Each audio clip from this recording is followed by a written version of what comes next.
This grayscale pet portrait is perfect for beginners. This video is dedicated to one of my students, Morgan, and her cat, Finn. I asked my students for pet pictures so that I could pick one to paint. I immediately was drawn to the photograph of Finn because it was black and white, and I thought that would be a really approachable tutorial for people who haven't painted a lot or who have never painted a pet portrait. Because you're just using gray, black and white mixed together, it's much more simple to paint. If you love learning about art, don't forget to subscribe. I am using some Arches watercolor paper, cold press, and I've put a layer of white gesso, let it dry, and now I'm taping my paper so it doesn't move. And also, I just love a painting with a white edge when it's on paper. Looks really great in a frame. You can do your painting on any surface. That's what I love about acrylic paint. You can use a panel, a canvas, watercolor paper, and I'm using really cheap paint because it's what I have at the house. So I'm using black paint and white paint that I got from the craft section of Walmart, 50% off. Always a cup of water is necessary. And I'll be using two small brushes. Royal and Langnickel is the brand. I did borrow these from my classroom, and both of them have a point. Lastly, you need a paper towel, and believe it or not, you do not need a pencil for this work of art. So I'm going to start with an underpainting, and I'm going to mix just a medium gray. And looking at my reference image, I am mapping where the parts of the cat go off the page. So if you're using your reference image, you want to make sure that the paper you're painting on is the same size and proportions of what you're painting, or it's not going to make any sense. So think of your paintbrush as your pencil and map out the outer edges and how your image relates to the edges of your paper. Your edges are really the most important part of this step because I'm about to fill things all in with areas of dark and light gray. I do kind of map out like the eyes and the nose, and then I realize there's really no point in going into too much detail yet. You are going to start searching for value. Value is the lightness or darkness of an object. So looking at your reference image that you've put in grayscale, find the darkest areas, the medium areas, and the lightest areas, and start filling those in with your grays that you're mixing on your palette. Start with your medium grays first, and then you can go back and add your areas that are the darkest, your black areas, and then your lightest areas with white. Now that I have a base of gray established, I'm going to mix my white directly on top of my wet paint so that it builds these beautiful light areas of gray that I'm going to kind of let dry and build up my lightest areas. You may notice I'm a couple minutes into this painting and there's no detail at all. So you never want to start by painting an exact eyeball. You always want to think about your big shapes, your areas of value, map that all in, and you always paint from less specific, so more general, to your more specific details. So I don't muddy up my painting. I am using just my one brush and I'm focusing on my lightest values first. Then I'll wash and clean my brush and look for my darkest values. That's the beauty of doing this monochromatic or grayscale. You don't have to worry about color, you're just searching for value.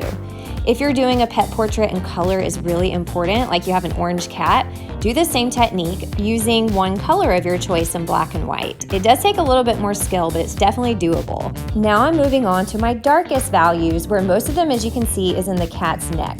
Something that drew me to this photograph was all the wonderful values and patterns that the stripes of this cat created. I'm moving up to the head of the cat, and there's a lot of darkness around the eyes, in the nostrils, and there's some stripes mainly on the left side of this cat's face. So if you break it down simply, there's so much light value in the top and more darker value in the bottom. This is a really exciting time of a painting because it's finally time to map in some of those details that are so much fun to do. I'm a perfectionist and I'm compulsive, so you're gonna see me working and reworking the same area over and over again. I'm always impressed by people who know exactly when to stop painting. I've never figured that out yet. And I'm noticing in the top, like I mentioned, there's dark value, but there's not as much black as there is in the neck or bottom part of the cat. So I added a little bit of white to my brush because I'm trying to really stay true to value. If I just outline everything black, I'm not paying attention to the beautiful nuance of value in this painting. So look carefully and ask yourself, is it truly black or is it really dark gray? Paying attention to those values with this grayscale pet portrait are really important to growing your skills as a painter.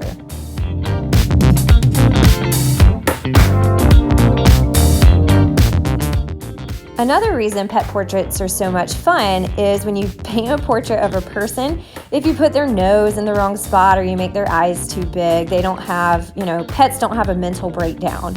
So I feel like painting a pet is a great introduction to it because you're capturing the likeness of something, but you're not gonna ruin your pet's day if you make their nose too big. Now for the fun part of mapping in those really fun patterns on my cat here. And one good thing about the fur is that depending on how the cat shifts or moves, it can be different. So I don't want you to feel like you have to make a replica of a photograph. Yes, I'm using a photograph as a reference image, but a painting is not a photograph. You're capturing the energy, the essence, the likeness of a living creature. And if you wanted to just take a picture of it, take a picture of it, put it on Instagram.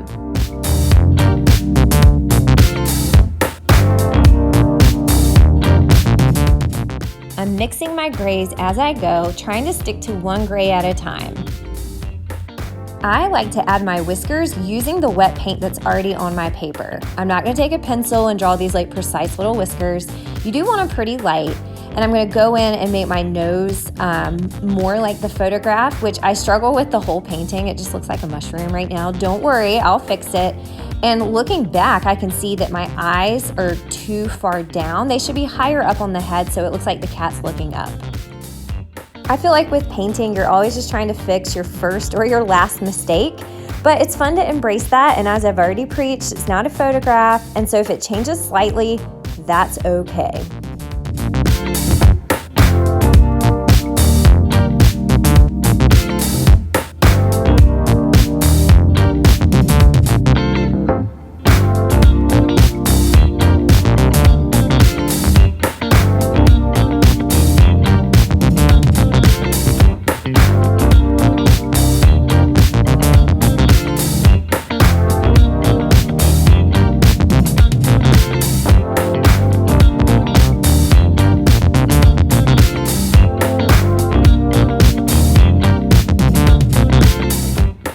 In any painting, but especially a grayscale painting, contrast is really important. So contrasts are two very different elements together in a work of art. So black and white are your two highest levels of contrast in your painting. So finding those areas like where black and white are right next to each other is super important.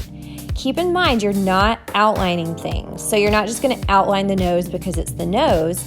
The nose itself is a pretty light gray with some dark areas where the nostril is. So make sure to pay attention to these areas, and I do think sometimes your paint needs to dry, as you're gonna see in the eyes. There's only so much you can do with contrast, and sometimes it's good to take a step away and let things dry before you go back and add those pure white or pure black areas.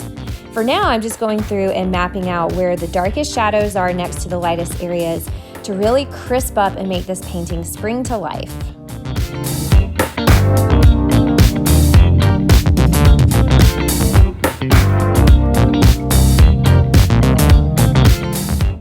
It's time to start thinking about the background. One mistake I see a lot of young artists make is not considering the background while you're developing the subject of the painting. I'm gonna keep things crazy simple for this one. We're just gonna paint a solid color. As you can see, the background has posters in the background and there's a room.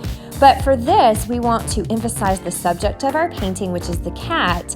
And I'm just gonna use a simple color, yellow, mixed with some white to give it a little bit of dimension. Morgan, if I remember correctly, yellow is your favorite color. If I'm wrong, I'm so sorry. But I think I remembered that because we share the same favorite color. So I picked yellow because this is for my student Morgan, but you can use any color that you would like. Now I'm going in and I'm lightening up some more areas, searching for value and trying to tighten up every part of my painting. I'm going to speed things up a little bit because if I didn't, this video would be over an hour long. So what you're gonna see me doing in the next couple minutes is exactly what I've done before, searching for value, mapping out details, and looking for areas of contrast. I'm going to also pay attention to texture. So if something looks like it's fur or something looks more like little dots by the whiskers, I'm paying attention to that as well. So same technique, just gonna continue a little bit faster so we're not here all day.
Now that I'm finishing this painting, it's really important to create harmony between the background and the subject. For this simple painting, the easiest thing to do is to put a few slight layers of yellow in parts of your cat. That will make it look more lifelike and it will create harmony between the background and the subject. I don't want my background one flat color, so I'm creating a little bit of a darker edge in some lighter areas so that it has a nice depth of space. I'm also paying attention to the edges of where the cat meets the yellow. So you don't want the halo effect where there's like a white line of separation. And I'm going right up into, in some areas, the gray part of my cat. At this point, I'm going to go back in and do some more detail work.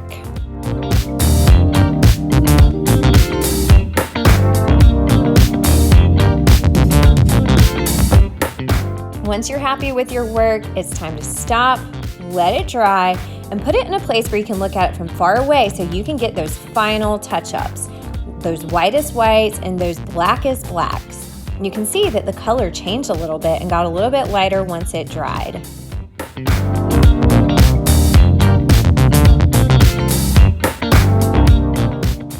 Edges are really important in art. You don't want them to look undefined, but you don't want to outline the whole thing. So I'm just going back and checking out where my darkest grays are on the edge of my cat so there's a nice clean, crisp, realistic line between subject and background.